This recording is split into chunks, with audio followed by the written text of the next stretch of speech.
And we are back to finish up the DOE Volume 3 book. And this last section, we talked about Bernoulli's equation and some of the limitations on the equation in terms of, you know, how we can use it when we start talking about fluids, when we start talking about flow. And now we're going to talk about Bernoulli's equation more. We've also talked about the expansion of Bernoulli's equation and when that applies. So Bernoulli's equation states that the total head of flow must be constant. And since the elevation does not change significantly, if at all, between points 1 and 2, the elevation head at the 2 points will essentially be the same and will cancel out the equation. So Bernoulli's equation is simplified to V1 squared over 2G plus P1 V1 GC over G is equal to V2 squared over 2G plus P2 V2 GC over G. So applying the continuity equation to points 1 and 2 allows us to express the flow velocity at point 1 as a function of the flow velocity at point 2 and the ratio of the two flow areas. So P1 A1 V1 is equal to P2 A2 V2. And so V1, if you get it by itself, is equal to P2 A2 V2 over P rho 1, sorry, A1. And V1 is equal to V2 over V2 times A2 over A1. So we use algebra to rearrange equation 313 and substitute the above for V1. It allows us to solve for V2. So V2 squared minus V1 squared over 2G is equal to P1 minus P2 times V times GC over G. Okay, and so please correct that in your notes. The above symbol is rho 1 A1 V1 is equal to rho 2 A2 V2. So V2 squared minus V2 times A2 over A1 squared is equal to P1 minus P2 times 2V GC. And then V2 squared times 1 minus A2 over A1 squared is equal to P1 minus P2 times 2V GC. And then they continue the algebraic solving to get V2 by itself. So V2 squared is equal to P1 minus P2 over 2V GC divided by 1 minus A2 over A1 squared. And then in order to get V2 by itself, they take the square root of both sides. So V2 is equal to the square root of P1 minus P2 times 2V GC divided by 1 minus A2 over A1 squared.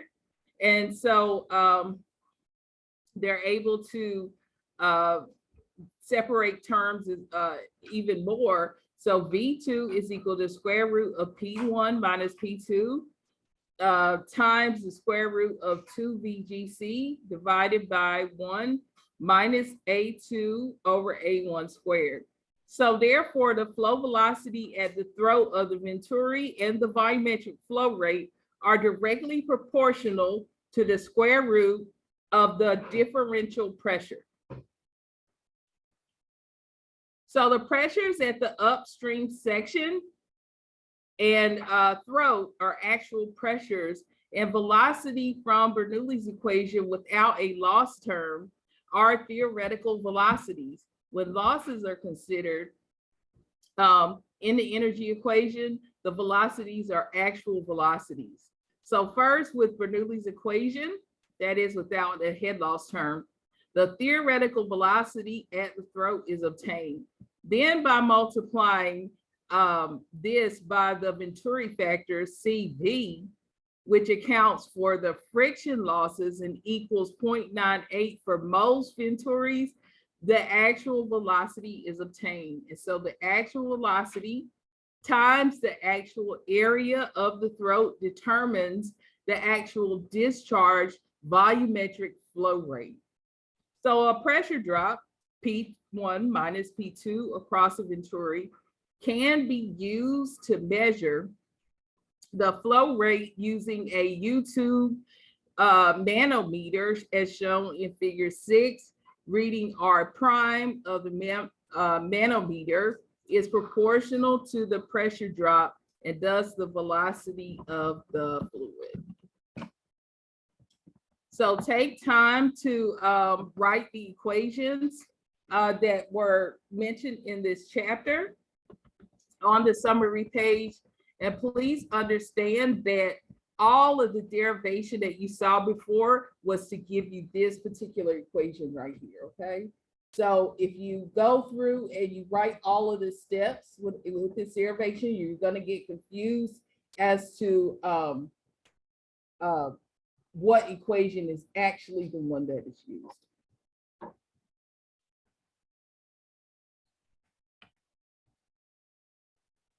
So the next chapter focuses on head loss that occurs in pipes and is dependent on the flow velocity, pipe length and diameter, and is a friction-based factor on the roughness of the pipe and the Reynolds number of the flow.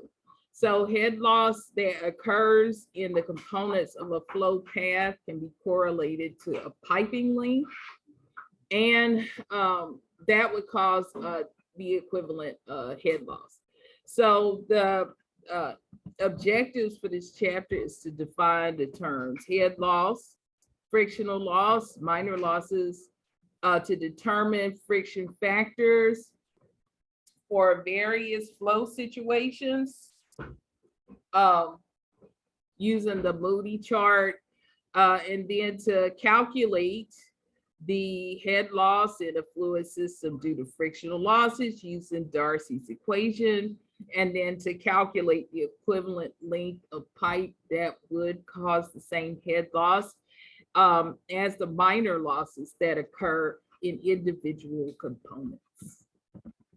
So head loss is a measure of the reduction in the total head, and it's the sum of the elevation head, the velocity head, and the pressure head of a fluid as it moves through a fluid system. Head loss is unavoidable in real fluids and is present because of the friction between the fluid, the walls of the pipe, the friction between the adjacent fluid particles as they move relative to one another, and the turbulence caused by the flow is redirected and affected in any way by those components such as piping entrances and exits, pumps, valves, flow reducers, and fittings. And then of course there's frictional loss, which is part of the total head loss that occurs as the fluid flows through straight pipes. So head losses for fluid flow is directly proportional to the length of the pipe, the square of the fluid velocity, and a term accounting for fluid friction called the friction factor.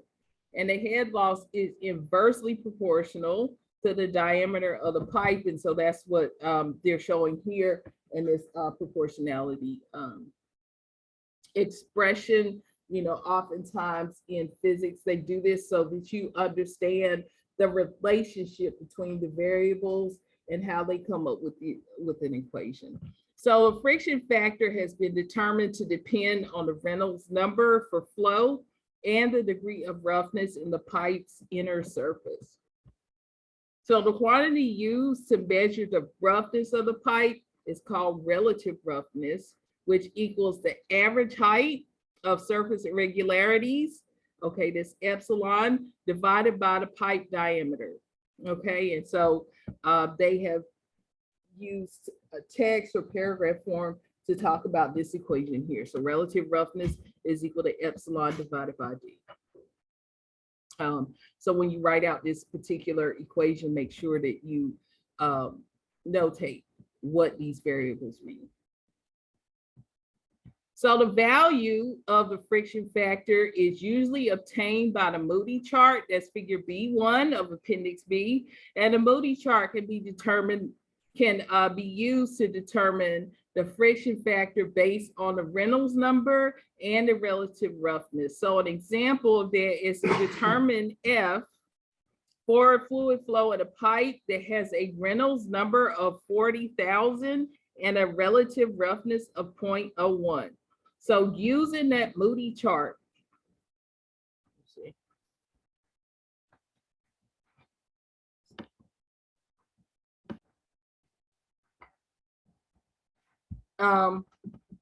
so using the Moody chart, when you have a Reynolds factor of 40,000, it intersects the curve corresponding to a relative roughness of 0.01 and a friction factor of 0.04. So Darcy's equation, you have the frictional head loss calculated using the mathematical relationship that is known as Darcy's equation for head loss. And the equation takes two distinct forms. The first form of Darcy's equation determines the losses in the system associated with the length of the pipe, where H sub F is equal to F times L over V squared divided by D, D times 2 times G, where F, lowercase f, is the friction factor and it is unitless. L is the length of the pipe, that's in feet. D is the diameter of the pipe, that's in feet. V is the fluid velocity, that's in foot per second.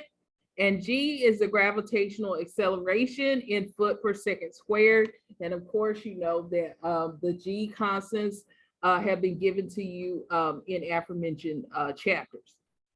So an example of using this equation is you have a pipe that's 100 feet long and 20 inches in diameter, and it contains water at 200 degrees Fahrenheit flowing at a mass flow rate of 700 pound mass per second. The water has a density of 60 pound mass per cubic feet and a viscosity of 1.978 times 10 to the minus 7 pound force second per foot squared. And a relative roughness of the pipe is 0.00008. And they ask you to calculate the head loss for the pipe. So a sequence of steps are needed to solve the problem.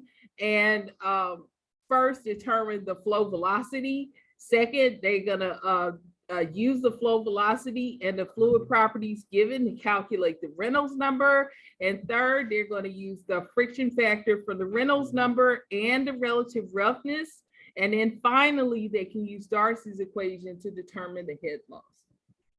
So the first equation that they use is M is equal to rho AV. They get V by itself. So V is equal to M over rho A. And they plug in and solve. So they wind up dividing 700 pound mass per second divided by 60 pound mass per cubic foot times pi, which is 3.14 times 10 inches squared. And then they also use the conversion factor 1 foot squared divided by 144, because they're 12 inches in a foot. So they square that conversion factor. So they wind up with a V is equal to 5.35 foot per second. Okay. And so they calculated that flow velocity. Now they're looking at the next equation, that's N sub R is equal to rho V is equal to rho times V times D divided by mu times GC, where N sub R is equal to, they plug in to solve 60 pound mass per cubic foot times 5.35 foot per second, which was calculated previously. And then they multiply 20 inches and they multiply it by the conversion factor. So there's 12 inches in a foot. So 1 foot over 12, so that it just cancels out, divided by 1.978 times 10 to the minus 7 pound for second per foot squared, times that constant for gravity, which is, I'm sorry, for G, which is 32.17 foot pound mass, divided by pound force per second squared. Okay. And so they use the Moody chart for a Reynolds number of 8.4 times 10 to the 7th and a relative roughness of 0.00008. So F is extrapolated from the Moody chart graph. So F is equal to 0.012. H of F, now they can calculate the head loss, is equal to F times L over D times V squared over 2G. So the F is 0.012, we multiplied it by 100 foot divided by 20 inches times the conversion factor, 1 foot divided by 12 inches times 5.35 foot per second, that is squared. And that was calculated in the first step, divided by 2 times G, and that's a constant, and that's 32.17 foot per second squared. And so they get H sub F is equal to 0.32 feet. So the losses that occur in pipelines due to bends, elbows, joints, valves, and some etc. are sometimes called minor losses. This is a misnomer because in many cases, these losses are more important than the losses due to pipe friction considered in this aforementioned section. So for all minor losses in turbulent flow, the head loss varies as a square of velocity. Thus, the convenient method of expressing minor losses in flow is by means of a loss coefficient K. Values of the loss coefficient, which is K, for typical situations and fittings is found in in tables, okay, standard tables. And so the form of Darcy's equation used to calculate minor losses of individual fluid components is expressed in equation 315, where H of F is equal to K times V squared over 2G. Equivalent pipe length. So minor losses, they are expressed in terms of equivalent length of a pipe that would have the same head loss for the same discharge flow rate. This relationship can be found by setting the two forms of Darcy's equation equal to one another. So F times L times V squared divided by 2 times D times G is equal to K times V squared divided by 2 times G. And this yields relationships that are useful. So LEQ is equal to K times D over F, and K is equal to F times LEQ over D.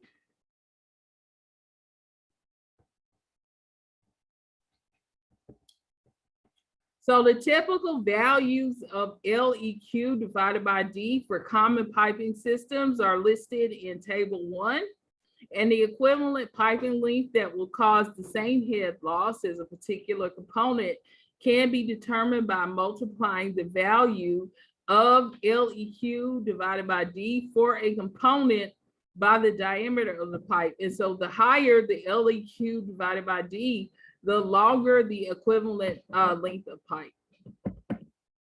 Okay, and so here they give you the table. So they give you the different types of valves, and they give you these LEQ divided by D values. So an example, if you have a fully open gate valve in a pipe with a diameter of 10 inches, what is the equivalent length of pipe that would cause the same head loss as the gate valve? So if you look at table 1, you find that the LEQ divided by D is 10, okay? So you find that the LEQ divided by 10 is, I'm sorry, you find out that the LEQ divided by D is 10, okay? And so in order to calculate the LEQ, you multiply that value from your table, which is 10, times your diameter, which is 10 inches, and you wind up with the LEQ of 100 inches. So by adding the equivalent lengths of all the components to the actual length of the pipe in a system, you can obtain the LEQ value for the entire piping system. So take some time and put the equations on the summary sheet, and when we come back, we'll keep going on to the next chapter. So the last section was all about head loss, and this section we're going to talk about natural circulation.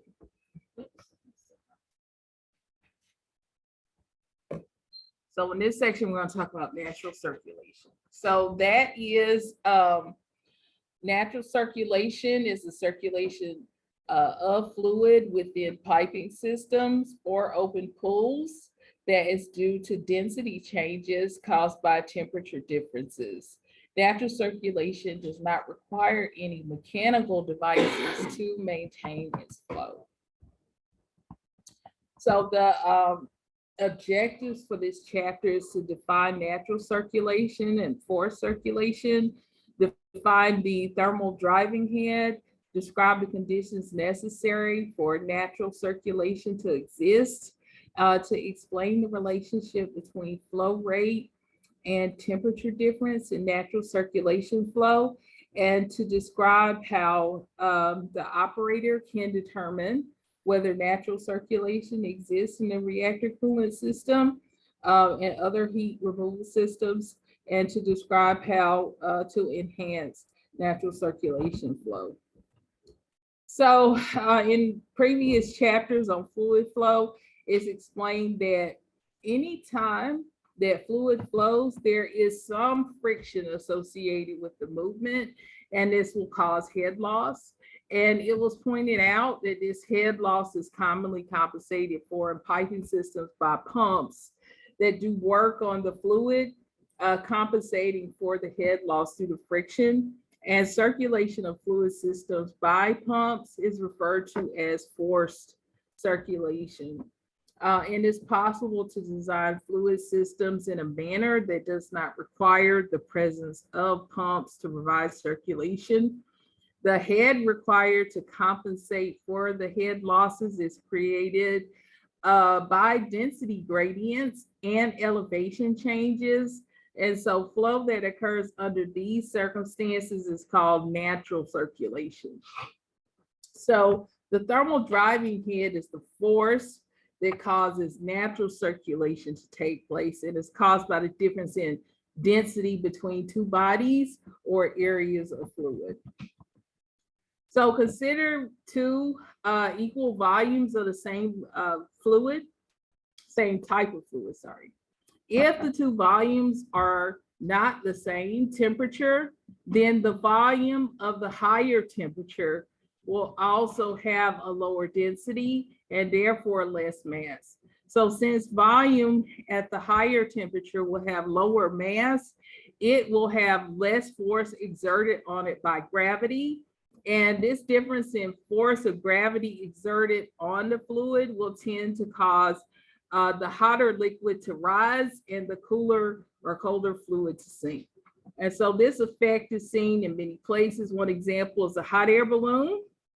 The force causing the hot air balloon to rise is a result of the difference in density between the hot air on the inside of the balloon and the cooler air surrounding it.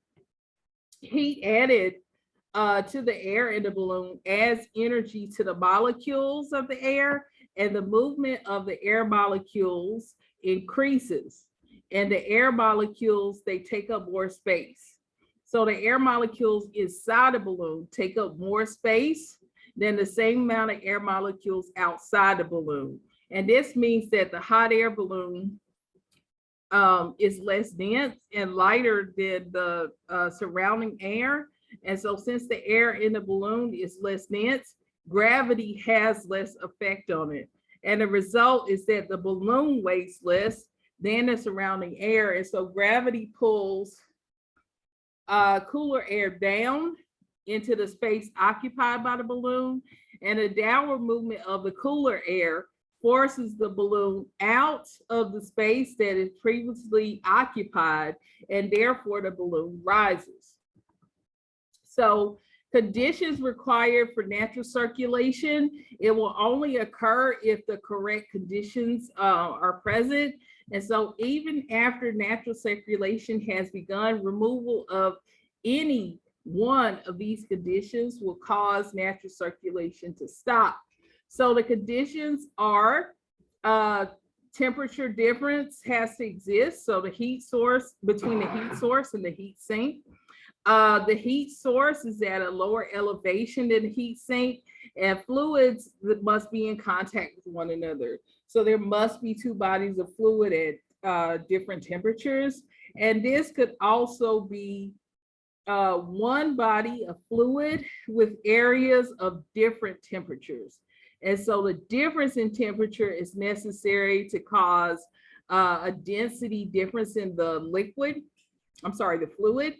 And the density difference is the driving force for natural circulation flow.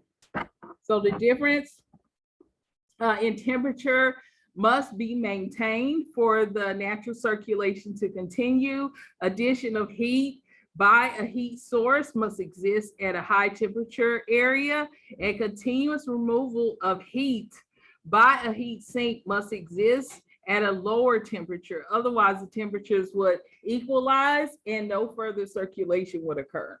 So the heat source must be at a lower elevation than the heat sink. And as shown with the example of the balloon, the warmer fluid is less dense and it will tend to rise. The cooler fluid is more dense and it will tend to sink. So to take advantage of the natural movement of warm and cool fluids, the heat source and the heat sink must be at proper elevations.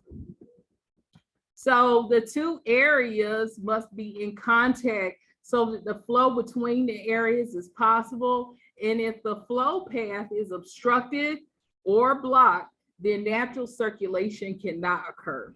So natural circulation is frequently the primary means of cooling for pool-type reactors and for irradiated fuel assemblies stored in pools of water after removal from the reactor. So the heat source is the fuel assembly. The heat sink is the bulk of the water in the pool.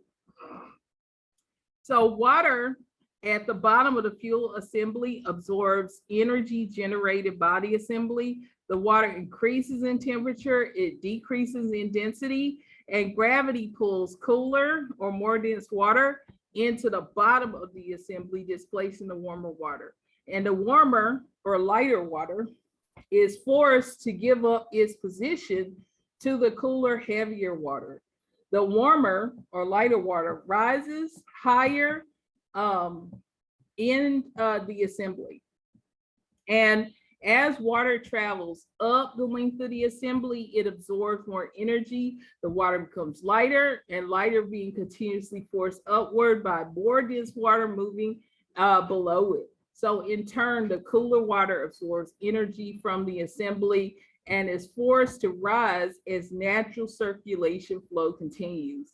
So water exiting the top of the fuel assembly gives up its energy as it mixes with the bulk of the water in the pool. And the bulk of the water in the pool is commonly cooled by circulation through heat exchangers, which is a separate process. So The thermal driving head that causes natural circulation is due to a density change caused by temperature differences. In general, the greater the temperature difference between hot and cold areas of fluid, the greater the thermal driving head and the resulting flow rate.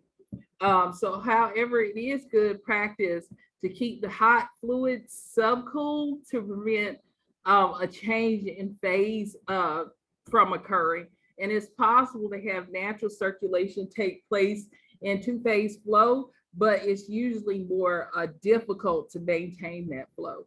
So various parameters can be used to indicate or verify natural circulation is occurring. This is dependent on the plant type. For instance, the pressurized water reactor, PWR, selected reactor coolant system, RCS parameters that would be used are as follows. So RCS delta T times T hot minus T cold should be 25 to 80% of full power value and either steady or slowly decreasing. And this indicates that the decay heat is being removed from the system at an adequate rate to maintain and reduce the core temperatures. And then RCS hot, cold leg temperatures should be steady or slowly decreasing. Again, this indicates that the heat is being removed and the decay load is decreasing as expected. And then for steam generator, steam pressure or secondary side pressure should be following RCS temperature. And this verifies that the steam generator is removing heat from the RCS coolant. So if natural selection for a pressurized water reactor is in progress or is imminent, several actions can be performed to ensure or enhance cooling capabilities. First, the pressurizer level has to be maintained at greater than 50%. And secondly, the RCS must be subcooled by 15 degrees Fahrenheit or greater. So both of these actions help ensure that the steam / vapor pockets are not formed in the RCS where they would restrict the RCS flow. And thirdly, maintain steam generator water level greater than or equal to normal range. And this provides adequate heat sink to ensure that heat removal is sufficient to prevent boiling of the RCS. And so make sure that you notate like any of these conditions that were aforementioned on your summary sheet.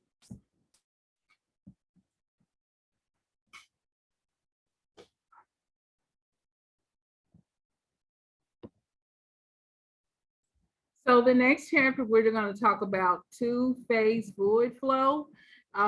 Water and saturation conditions may exist as both a fluid and a vapor, and this mixture of steam and water can cause unusual flow characteristics within fluid systems. So the objectives for this chapter is to define two-phase flow, describe two-phase flow, including such phenomena as bubbly, slug, or annular flow, describe the problems associated with core flow oscillations and flow instability, describe the conditions that could lead to core flow oscillation and instability, describe the phenomenon of pipe whip, and describe the phenomenon of water hammer. So all of the fluid flow relationships discussed previously are for the flow of a single phase of fluid, whether liquid or vapor. At certain important locations in fluid flow systems, the simultaneous flow of liquid, water, and steam occurs, and it's known as two-phase flow. And these simple relationships used for analyzing single-phase flow are sufficient for analyzing two-phase flow. So there are several techniques used to predict head loss to fluid friction for a two-phase flow. Two-phase flow friction is greater than single-phase friction for the same conduit dimensions and mass flow rate. And the difference appears to be a function of the type of flow and results from increased flow speed. So two-phase friction losses are experimentally determined by measuring pressure drops across different piping systems. Two-phase losses are generally related to single-phase losses through the same elements. So one accepted technique for determining two-phase friction loss based on single-phase friction loss involves the two-phase friction multiplier R, which is defined as the ratio of the two-phase head loss divided by the head loss evaluated using saturated liquid properties, where R is equal to HF for two-phase divided by HF for the saturated liquid. So R is the two-phase friction multiplier. It is unitless. HF is the two-phase head loss due to friction, that's in feet. And HF for saturated liquid is a single-phase head loss due to friction, and that is in feet. So the friction multiplier R has been found to be much higher at lower pressures than at higher pressures. And the two-phase head loss can be many times greater than the single-phase head loss. And so although a wide range of names has been used for two-phase flow patterns, we shall define only 3 types of flow. And flow patterns that can be used are defined as bubbly flow. And this is where there's dispersion of vapor bubbles in a continuum of liquid. Slug flow. In bubbly flow, the bubbles grow by coalescence and ultimately become of the same order of diameter as the tube. And this generates the typical bullet-shaped bubbles that are characteristic of the slug flow regime. And in annular flow, this is when the liquid is now distributed between the liquid film flowing up the wall and a dispersion of droplets flowing in the vapor core flow. So unstable flow can occur in the form of flow oscillations or flow reversals. Flow oscillations are variations in flow due to void formations or mechanical obstructions from design and manufacturing. A flow oscillation in one reactor coolant channel sometimes causes flow oscillations in the surrounding channels due to flow redistribution. Flow oscillations are undesirable for several reasons. First, sustained flow oscillations can cause undesirable forced mechanical vibration of components, and this can lead to failure of those components due to fatigue. The second, flow oscillations can cause system control problems of particular importance in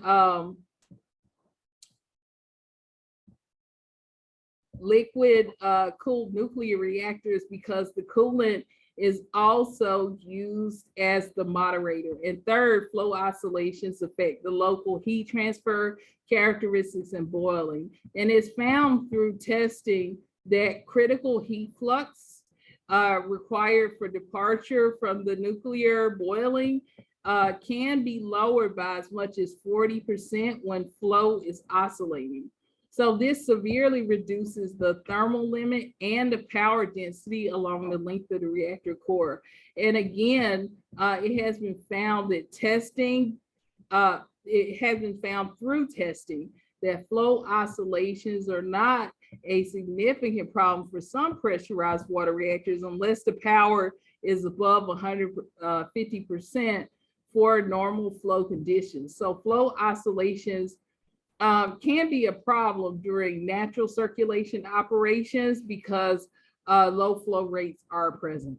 So during natural circulation, steam bubbles form during a flow oscillation may have enough of an effect to actually cause complete flow reversal in the affected channel. So both flow oscillations and flow reversals can lead to a very unstable condition since the steam blankets formed on heated surfaces directly affect the ability to transfer heat away from the surfaces.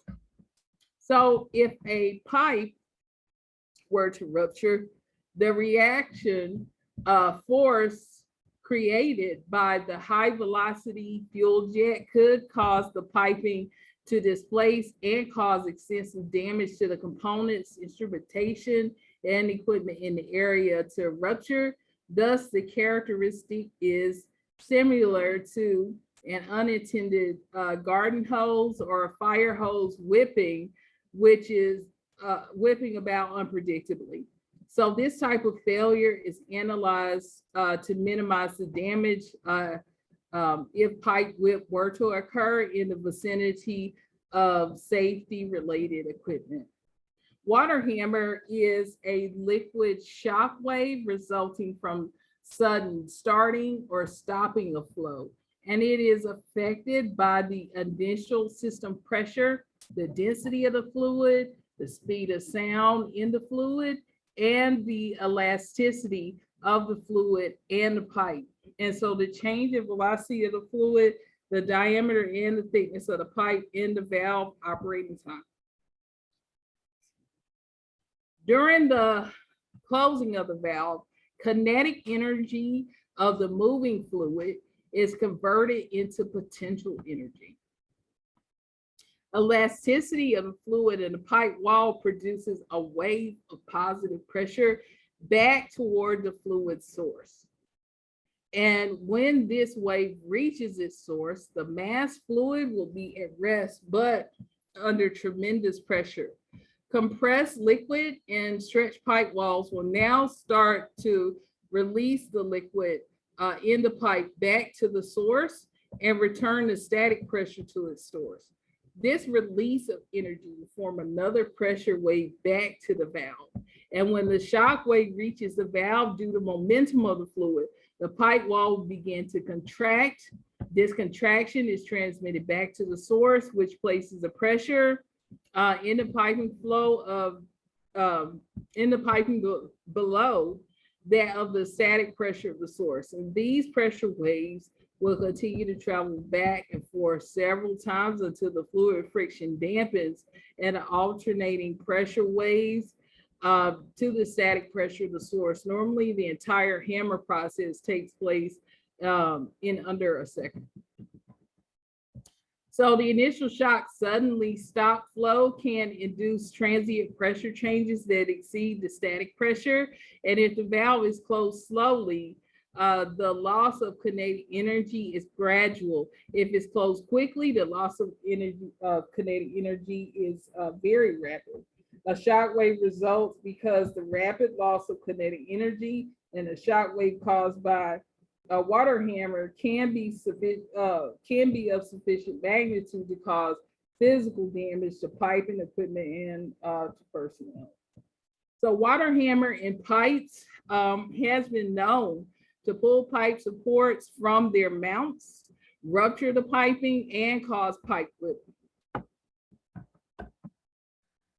A pressure spike is the resulting rapid rise in pressure above static pressure caused by a water hammer. And the highest pressure spike attained will be instant.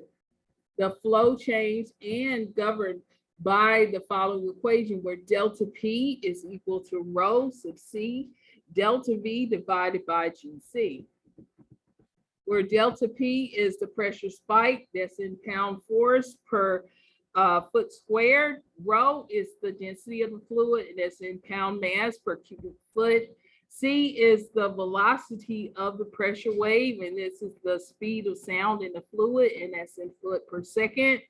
Delta V is the change in velocity of the fluid, and that's in foot per second. And GC is the gravitational constant, 32.17 pound mass foot per pound force second squared. And so an example of how this equation is used is water at a density of 62.4 pound mass per cubic foot and pressure of 120 psi is flowing through a pipe at 10 feet per second. The speed of sound in the water is 4,780 feet per second, and a check valve is suddenly closed. So what is the max pressure of the fluid in psi? So P max is equal to P static plus delta P spike. P max is equal to 120 pound force per inches squared plus rho sub C delta V over GC. And then they plug in the rest and solve. So P max is equal to 120 plus 62.4 times 4,780 times 10 divided by 32.17. And then they simplify the other side. So P max is equal to 120 plus 643.3. And P max is equal to 763.3 PSI. So a steam hammer is similar to a water hammer, except it's for a steam system.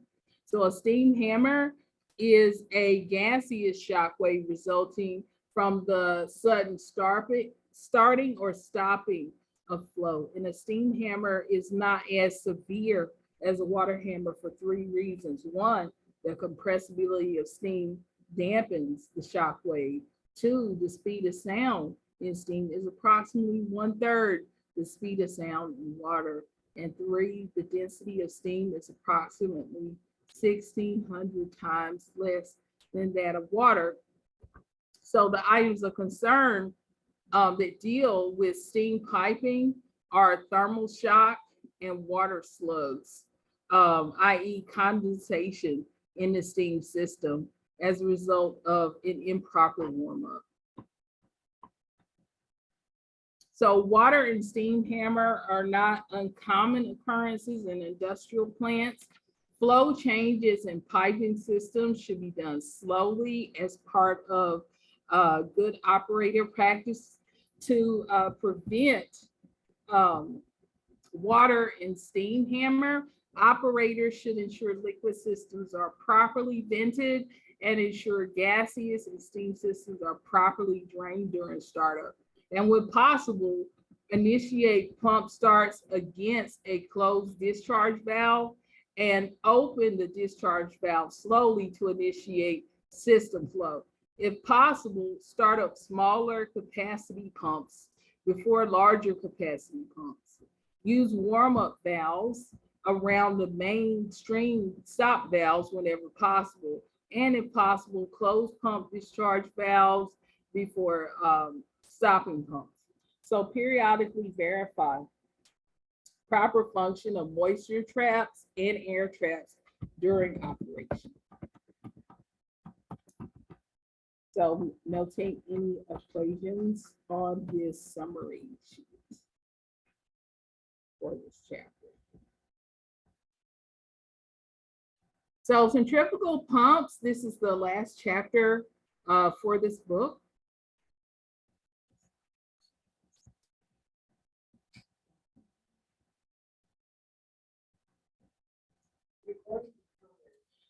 So in this last chapter, we're going to cover, in volume 3, we're going to cover centrifugal pumps.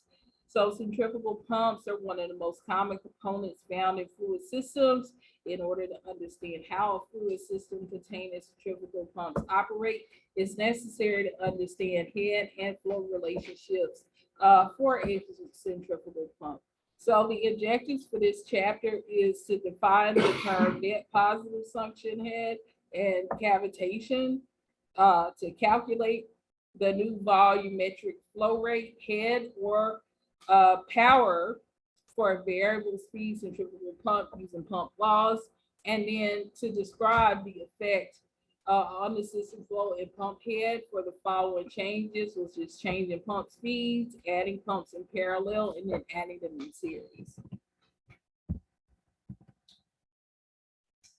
So fluid entering the centrifugal pump is immediately directed to the low pressure area at the center or eye of the impeller.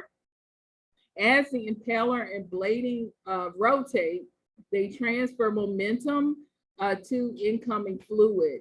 The transfer of momentum to the moving fluid increases the fluid's velocity, and the fluid velocity increases its kinetic energy. Fluid of high kinetic energy is forced out of the impeller area and enters the volute. The volute is a region of continuously increasing cross-sectional area designed to convert kinetic energy of the fluid into fluid pressure.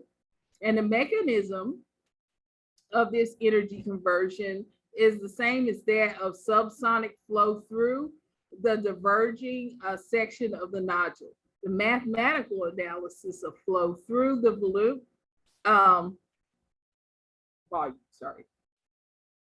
is based on the general energy equation, the continuity equation, the equation for relating internal properties of a system, and the key parameters influencing the energy conversion are expanding the cross-sectional area of the volute, the higher system back pressure at the discharge of the volute, and the incompressible subsonic flow of the fluid.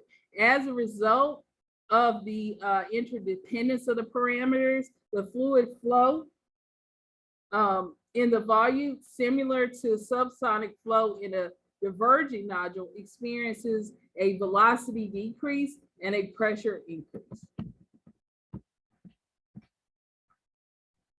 So normally, a centrifugal pump produces a relatively low pressure increase in the fluid. This pressure increase can be anywhere from several dozen to several hundred PSID across a centrifugal pump with a single stage impaler. The term PSID, pounds force per square inch differential, is equivalent to delta P. In this context, it is the pressure difference between the suction and the discharge of a pump. PSID can also be used to describe pressure drop across a component. Strainers, filters, heat exchangers, valves, demineralizers, etc. When a centrifugal pump is operating at constant speed, an increase in the system back pressure and on the flowing stream causes reduction in magnitude of volumetric flow rate that the centrifugal pump can maintain. So analysis of the relationship between volumetric flow rate, V, that a centrifugal pump can maintain, and the pressure differential across the pump, delta P pump, is based on various physical characteristics of the pump and the system fluid.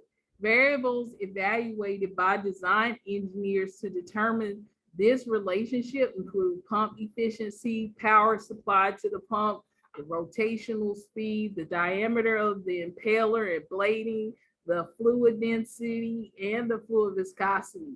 The result is this complicated analysis for a typical centrifugal pump operating at one particular speed, and that's illustrated in the graph to the right. So pump head on the vertical axis is the difference between the system back pressure and the inlet pressures, and that is delta P pump. And then volumetric flow rate, or V, on a horizontal axis is the rate at which the fluid is flowing through the pump. The graph assumes that one particular speed N is for the pump impeller. Okay, and so when a liquid is being pumped and it enters the eye of the centrifugal pump, the pressure is significantly reduced. The greater the flow velocity through the pump, the greater the pressure drop. And so if the pressure drop is great enough, or if the temperature of the liquid is high enough, the pressure drop may be sufficient to cause the liquid to flash to steam when the local pressure falls below the saturation pressure for the liquid that is being pumped. And so the vapor bubbles are swept along the pump impeller to the liquid. As the flow velocity decreases, the fluid pressure increases.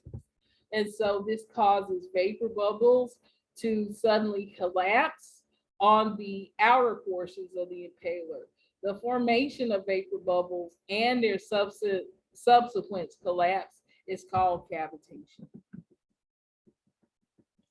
Cavitation can be a very serious problem for centrifugal pumps. Some pumps can be designed to operate with limited amounts of cavitation, and most centrifugal pumps cannot withstand cavitation for significant periods of time. They are damaged by erosion of the impaler, vibration, or some other cavitation-induced problem. And so it is possible to ensure that cavitation is avoided during pump operation by monitoring the net positive suction head of the pump. Net positive suction head for a pump is the difference between the suction pressure and the saturation pressure of the fluid that's being pumped. Net positive suction head is used to measure how close a fluid is to saturated conditions. And equation 319 can be used to calculate the net positive suction head available for a pump. The units are feet of water. So the net positive suction head is equal to P suction minus P saturation, where P suction is the suction pressure of the pump, and P saturation is the saturation pressure for the fluid.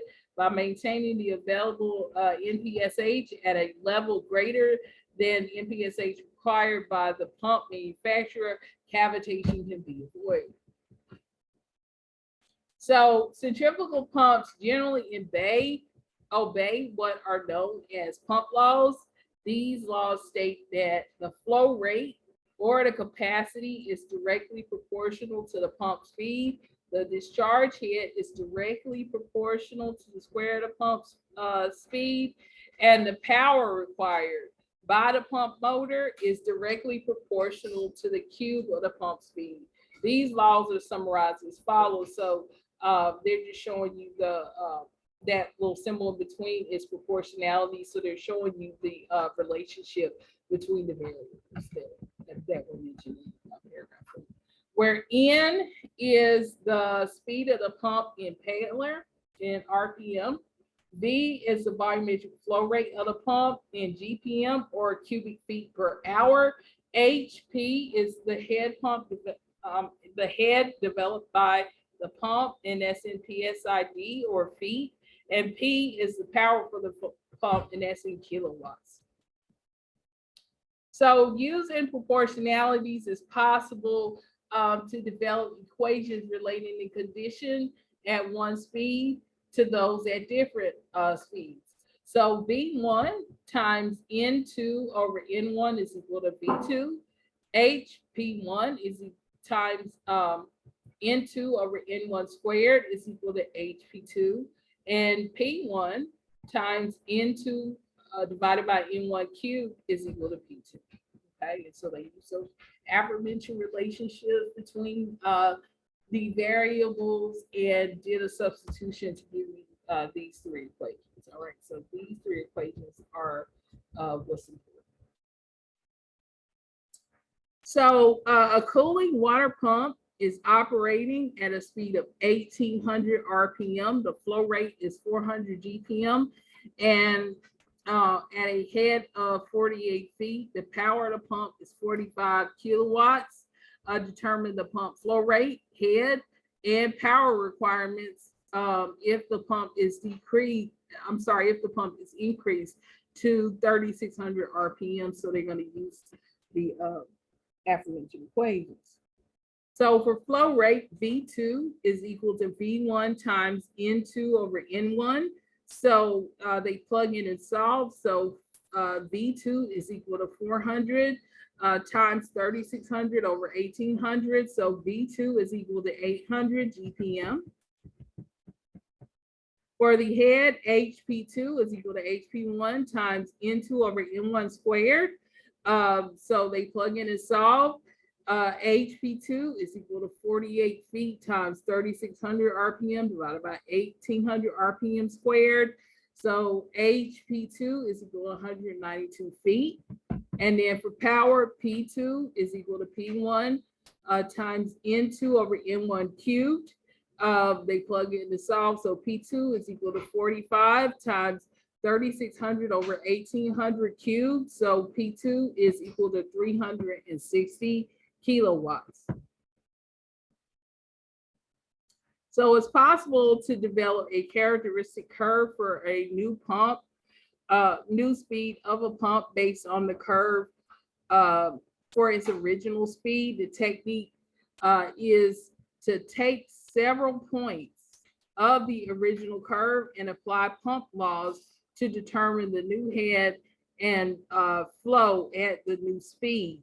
The pump head versus flow rate curve that results from a change in pump speed is graphically illustrated below. Okay, so they're using the two different speeds to show you the difference in these curves. Okay. So in the chapter on head loss, it was determined that both frictional losses and minor losses in piping systems were proportional to the square of the velocity flow. And since flow velocity is directly proportional to volumetric flow rate, the system head loss must be directly proportional to the square of the volumetric flow rate. And from this relationship, it's possible to develop a curve of system head loss versus volumetric flow rate. The head loss curve for a typical piping system is in the shape of a parabola, and that's what you see in figure 9. Okay, so they're just going here and showing you that if you were to plot head loss versus flow rate, that this line would be a parabola.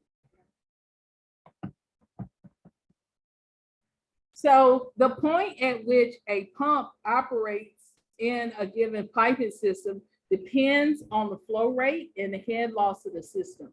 For a given system, volumetric flow rate is compared to system head loss on a system characteristic curve.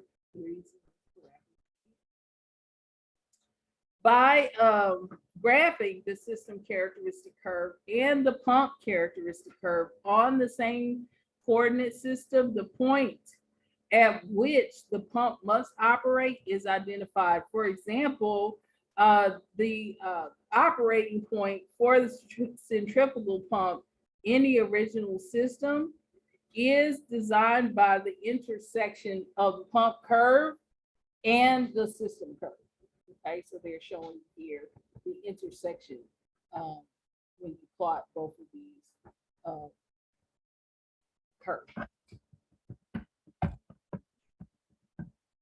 So the system has a flow rate equal to V sub 0 and a total head loss equal to delta P 0. In order to maintain a flow rate V0, the pump head must be equal to delta P 0. In the system described by the system curve HL1, a valve has been opened in the system to reduce the system's resistance to flow. And for this system, the pump maintains a large flow rate, V1, and a smaller pump head, delta P. So a typical centrifugal pump has a relatively low number of moving parts and can be easily adapted to a variety of prime movers. These prime movers include AC, DC, electric motors, diesel engines, steam turbines, and air motors. Centrifugal pumps are typically small in size and can usually be built for a relatively low cost. In addition, centrifugal pumps provide a high volumetric flow rate with a relatively low pressure. So in order to increase the volumetric flow rate in a system or to compensate for a large flow resistance, centrifugal pumps are often placed in parallel or in series. So figure 11 depicts the two identical centrifugal pumps operating at the same speed in parallel. Okay.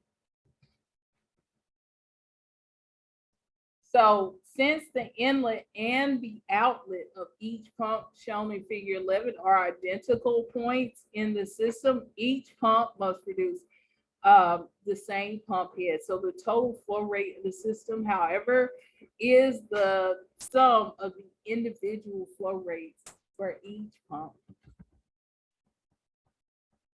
When the system characteristic curve is considered with the curve of the pumps in parallel, the operating pump at the intersection of the two curves represents a higher volumetric flow rate than for a single pump and a greater system head loss. As shown in figure 12, the greater system head loss occurs with the increased fluid velocity resulting from increased volumetric flow rate. So because of the greater system head, the volumetric flow rate is actually less than twice the flow rate achieved by using a single pump. Centrifugal pumps are used in series to overcome a larger system head loss than one pump can compensate for individually. As illustrated in figure 13, two identical centrifugal pumps operating at the same speed with the same volumetric flow rate contribute to the same pump head. And since the inlet for the second pump is the outlet for the first pump, the head produced by both pumps is the sum of the individual heads. And a volumetric flow rate from the inlet of the first pump to the outlet of the second remains the same. So as shown in figure 14, using two pumps in series does not actually double the resistance to the flow of the system. The two pumps provide adequate pump head for a new system and also maintain a slightly higher volumetric flow rate.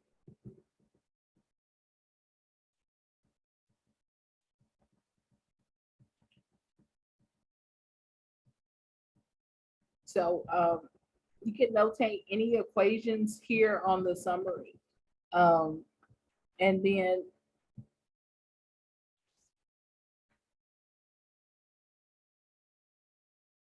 you can notate any equations here on the summary. And this is the end for volume 3. And once we come back, we'll work on